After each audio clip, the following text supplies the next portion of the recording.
Welcome r/Nuclearrevenge. Teacher bullies my dad, bullies my bro, gets nuked.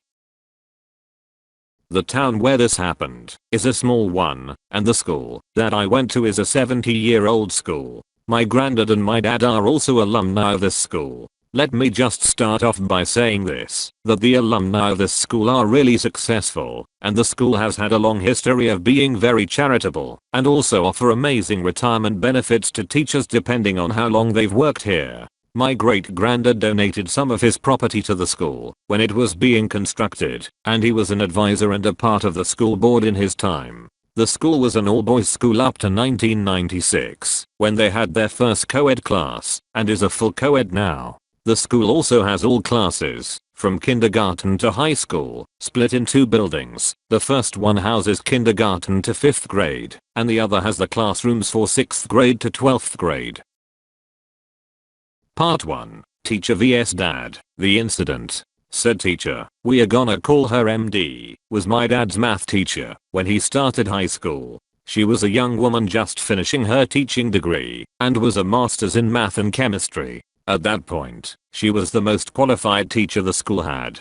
Unfortunately, Maryland was also a nasty person. She walked into the class and the students were expected to be sitting in "ready" mode, backs straight, legs together, and hands on the laps, with only the needed textbook and a pencil, to take notes on the margins. The class was expected to greet her with a "good morning/afternoon" when she walked in, and she assigned tons of weekend homework. She would simply stop teaching for the entire hour-long class if one person spoke without having asked to speak. You couldn't drink water without her permission, couldn't go to the restroom unless she finally saw your raised hand and asked you to speak. There were multiple cases of people complaining against that, but with her being the most qualified teacher there, the school board didn't take action. Instead, they supported her by saying that this would help discipline the students. But this is not even the beginning of it. Her exams were incredibly hard, and with the classes being full of teenage boys, they would talk, and even one of them doing so would cause her to stop teaching and not teach until the next class. She would then lecture on a different topic, completely skipping that part of chemistry. Suffice to say, before the finals, the entire class was in a panicked state, trying to self-study enough to at least pass the class. My dad ended up getting 41%. Our education system said you failed the class if you had under 40%, so he was relieved that he passed. But when he went through his answer sheet, my dad noticed that his totaling was incorrect, and that he in fact had a 49 on that test. He raised his hand, and after about 5 minutes or so of him just sitting in his seat, calmly, with his hand raised, he was called on and MD asked what the problem was. Dad told her that there was a totaling mistake in the final, and that he actually had a 49. This somehow offended her. Instead of calling him forth and checking his paper, MD decided that it was simply impossible for her, a master's in math, to make a mistake in something as simple as addition. She waved him off, and my dad was shocked. But she just calmly turned to the next person with a question. My dad, on the other hand, was not happy. He walked up from his seat, which was basically considered a crime in her class, and put the paper on MD's desk, and started totaling his points loudly. MD incredulously watched him do that, and was at a loss for words. Though when he was done totaling, you could see her face was flushed, and she was furious. She looked furiously from the paper to my dad, and then back to the paper, and then suddenly, a cruel smile appeared on her face. MD, oh okay, I see the mistake. But that is no excuse for this behavior. This awards a subtraction of 10 points from your final. The class that was amazed at the first sentence went back to having grim looks. And my dad stood there, jaw dropped, that he now had 39 points, and had failed this class. Instead of responding and making this situation worse, he simply took his final, packed his backpack, and left the classroom. He went and spoke to his granddad, who was on the school board. But he said he couldn't do anything, since grades were completely in the hands of the teacher concerned. My dad took his loss, and decided that revenge was not worth the trouble, and switched classes. He dropped chemical, and took up econ, and that was the last interaction he ever had with this teacher.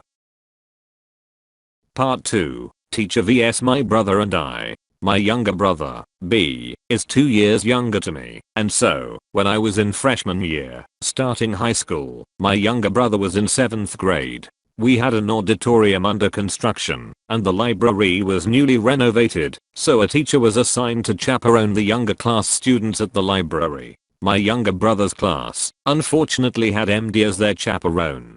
My dad had specifically instructed me to be very careful around MD, and I was on the lookout, but my younger brother had no idea just who he was dealing with. Before summer, our library allows students to take any 2 books of their choice for the break. So, when my brother walked past MD to the librarian and was stopped by MD, he was really confused. He had an Enid Blyton book and a copy of Backyard Science Experiments. Both my younger brother and I are really good at science related topics, and he had been waiting for summer break to do some cool science experiments at home with me. MD, wait a minute, what book do you have there? B, a storybook and a backyard science book, ma'am. MD, what are you going to do with that backyard science book? Turning to the other library staff, I taught his father. No brains in there. You would have no idea what to do with this book. Leave it for someone who does. And with that, she snatched the book from his hands and walked away, the library staff giving awkward laughs behind her. When he came looking for me, crying, I was furious. I was a really popular guy at school. I won quizzes and debates and represented the school in national competitions. My friends and I literally had an entire showcase of trophies at school, with our names embossed on it, and most teachers loved us. Man, the vice principal of the school and our group were on first name basis. He chaperoned us on all the competitions we represented the school in. But when he told me what had happened, I was dumbfounded. I had no idea how to react, but for the moment, I went to the library and got another copy of the backyard science book to console my brother. But then, we were out for summer vacation, and I didn't think too much of it.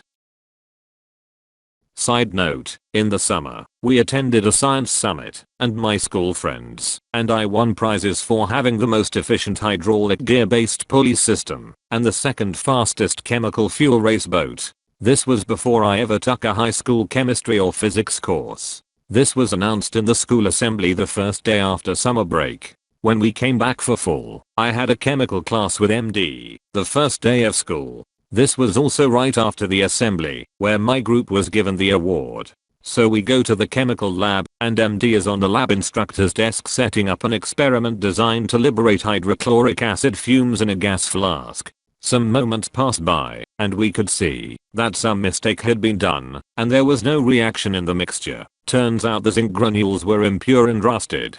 But MD somehow got the idea that turning on the Bunsen burner on full blast would help the experiment. After collecting the gas for about 3 minutes, which is 2.5 minutes too long, since hydrochloric acid fumes are toxic if inhaled, she is satisfied. She then pulls up the flask to show the class how we do experiments. Cherry on the icing is when she opens the flask and brings it uncomfortably close to the girl beside me. MD, does it smell pungent? The girl awkwardly smells it and jerks away. To someone who has no clue, that would be a plausible confirmation, but I knew that it was complete horse sh*t. I could see that the girl knew about pungent fumes and cringed away on reflex, and not because it was actually pungent. I don't know why I did it, but at that moment, I snorted loudly. MD instantly zooms in on me, walking toward me with her face contorting into an ugly expression. She goes, "Something funny you'd care to share with us?" I knew I messed up, but I was also angry. This person in front of me had bullied my younger brother and my dad. I remembered that, and suddenly, all my verbal senses were shut down. Me, you and I both know that she didn't smell anything pungent. That experiment you just did was a failure. MD, oh, you think you know more than me? Turning to class, he knows more than me. You know what, I'll step down. Why don't you teach the class, Professor Nicholas Fiend? Me, oh absolutely. To the absolute shock of everyone watching, I walk up to the podium, and while maintaining eye contact with MD, first thing to remember class, Turn to experiment 1 of your lab textbook. Read the warnings. The gas is pungent and poison. MD, how dare you? Has no one taught you manners? This is no roadside shack, and you would do well to remember that. Else you're gonna have a couple broken bones. This was in a different language, but if you want the exact translations, it was, I'll break your limbs and feed them to you. She is absolutely furious, grabs me by the hand, and proceeds to drag me to the principal's office. On the way there, we cross the vice principal's office, and he sees MD dragging me away, and runs out. VP, what is going on here? Before I can say anything, MD starts ranting to him about how disrespectful and unacceptable my class behavior is, and is heaving by the end of her spiel. The VP gives me a searching look, and then responds with a, go back to class MD, I'll deal with him. We head back to his office, and he offers me a seat, and a glass of water. VP, what actually happened in class, Nicholas Fiend? He asks with a sigh. I tell him exactly what happened. Once he hears my side of the story, he looks at me incredulously, asks me if I really went to the podium and started lecturing the class. I look up and see the gobsmacked look on the VP's normally reserved face. Imagine someone who looks like a male Minerva McGonagall being completely shocked. I couldn't stop myself. It started with a snigger, which turned into full-blown laughter. I laughed till my stomach hurt and my eyes teared up. To my surprise, VP was also smiling widely at that. He shook his head, and that reserved expression was back. VP, I know that what happened there had you concerned for class safety, but that is no reason for such disruptive behavior. Aside from that, I'm personally going to investigate what happened in that class, and if MD is found to be intentionally forcing students to inhale harmful chemicals, she will be sacked immediately. Oh, and you're supposed to hand over a written apology to MD about this behavior. Now get moving. I sighed and headed back to class, and I really thought that I had ended MD's career. Oh, how wrong I was. She changed the story, so it looked like she had purposely done the experiment wrong and was about to reprimand that girl for inhaling what could have been a harmful chemical. MD pulled one on me and had me look like I was just an insolent child who thought that he knew everything by reading a chapter of the book. And here, I stopped myself. This event was me just going in head on with the teacher, who had been in the school for longer than 35 years. Part 3, Pro Revenge Mode. Now I knew that to help my brother, I needed to get rid of her. My dad knew about what happened in school, and he wanted me to not engage MD. He said it was not worth it. But by now I was in the game. She had played her card. It was my turn now. I don't know what made it so that she had such a problem with my dad and my younger brother.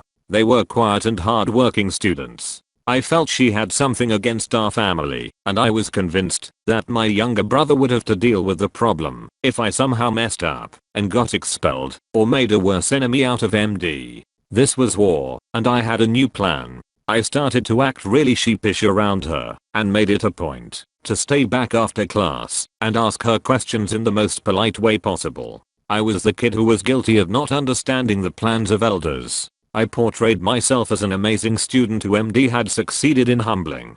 I slowly but surely made my way into the category best described by the term bootlicker. It hurt me inside to do it, but what I had planned, if this went well, made me lightheaded with anticipation. I was in it to win it. I conceded defeat in a fight to win the war. 2 years later, I'm in junior year. My younger brother just started high school, and he was taking the chemical class with MD. I was the highest scorer in chemical, and was a pet to MD. She had started to like the Nicholas Fiend I had portrayed, and made me the lab assistant for that year. 2 of my best friends knew what I had planned. Everyone else in class hated me for being the teacher's pet and getting straight A's when the next highest grade was a B. Everything was going according to plan. On the first day of class, I replaced her stool, one of the 3-legged ones, with a broken stool. This was supposed to be the first in a series of pranks that would hit her that day. She came to class and went to take her seat, and boy, she fell. Well, she somehow hit her hand on the wall and cried out. Yup, that must have hurt. but she was definitely overweight. And it couldn't be traced back to me. I smiled on the inside as I rushed to her and helped her back up. I ran and fetched her another chair, while inside, the freshmen were trying their best not to laugh. When I got back from the room that had extra stools, I walked into the sight of her screaming like a banshee. But what got me furious was that she was screaming at my younger brother. Apparently, she had said something like, "Stupid stools and stupid lab assistant fools." To which my brother had responded with, "It's not my brother's fault you're too heavy for the stool." Though I loved him for it, he really needed to learn where to come to my aid. But then, I didn't do much, and just replaced the chair silently, while silently trying to communicate to my brother to calm down.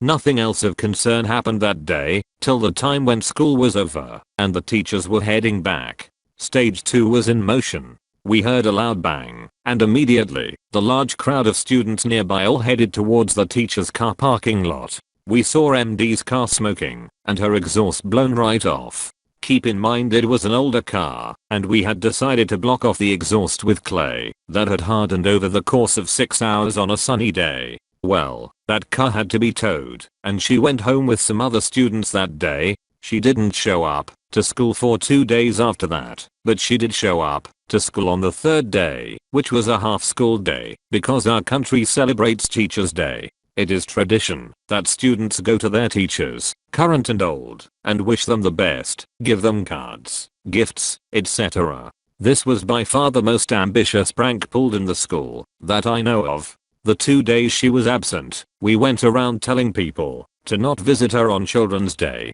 It helped a lot that my friends and I were some of the most popular people in school, and with the other cool guys and girls agreeing to that, we spread the word and got confirmation that no one from the entire class in my year was going to go to her to wish her on Teachers' Day. But what actually happened was something no one could have expected. I guess it could have been because we acted so fanatical about it that our classmates spread the word to all their friends and no one, not a single person in high school, went to her on Teachers' Day. It was the most amazing feeling of accomplishment I have ever had. She had made this situation for herself by being the nastiest person I've ever seen. It was no surprise that people were fine with doing this to her. For the first time in 70 years, in our school, a teacher had not had a single well-wisher on Teachers' Day. Well, things are never perfect, and as it so happened, word of what had conspired got to her. The next day, I had just set up the lab. The freshmen were getting settled in, and here comes MD, anger radiating from her in waves. She walks up to me, and I get the hardest slap I have ever gotten in my life, right across my face. I'd hate to admit it, but that left a blue mark on my cheek, and my nose and lip bleeding. My younger brother, who saw that happening, ran towards me, but my shock slowly subsided, and I smiled a bloody smile that probably scared him. I told him to go get the vice principal. 20 minutes later, I was in the school emergency room, with the nurse wiping my lip and me holding a cloth to my nose. The vice principal comes in with the principal and 2 cops in tow, and they inform me that my parents have been informed, and ask me if I would like to talk about it now, or when my parents are here. I say that I can answer their questions as soon as my lip is bandaged. So I tell them about the cases of bullying against my brother and I, and also tell them that she is a really incompetent teacher. I tell the principal that he could check the school average in science subjects. And sure as I guessed, in the average scores in the national exams, we had physics and biology come in at 92 and 90, with chemistry at a surprising 79. Topping that off with assault charges, and she lost her license to teach 2 years before she retired, and with that, lost amazing retirement benefits that the school offered. Her car also had no insurance. That is not all though. One could ask what would be worse. Well, consider this. The fall she had off the stool had her go to the hospital for an x-ray of her wrist and hip that she suspected might have broken. Well, the wrist sure had a hairline fracture. The hip was fine. But well, the x-ray showed another thing. I don't think it is normal for anyone to laugh when someone is diagnosed with stage 3 cancer. But I did. Also, I later met with her only living family member, her nephew, who had long cut all contact with her, but had been contacted by the police and the hospital. He had flown back from the US for this. That's where I found out the truth. Well, I could never have guessed what I found out there. MD's mom was my great-granddad's niece. Through my great-granddad's younger brother, who had stolen money from the family and tried to kill my great-granddad. Well, he was disowned. Good sh*t. And no one knew this entire time. Well, not that anyone would care. Happy that the nasty woman is out of our lives. For good this time. Apparently she died last year, with no one by her side. TL. Doctor, nasty teacher failed my dad for no reason. When my brother and I were in school, he got bullied by her. I made her regret it. Got her teaching license revoked, retirement benefits taken, destroyed her car, fractured her wrist, and she ended up getting diagnosed with cancer. Turned out to be a family member from a line, disowned long ago for attempted murder, and she died alone. Thank you for watching. If you enjoyed the video, hit like. If you would like to see more, feel free to subscribe.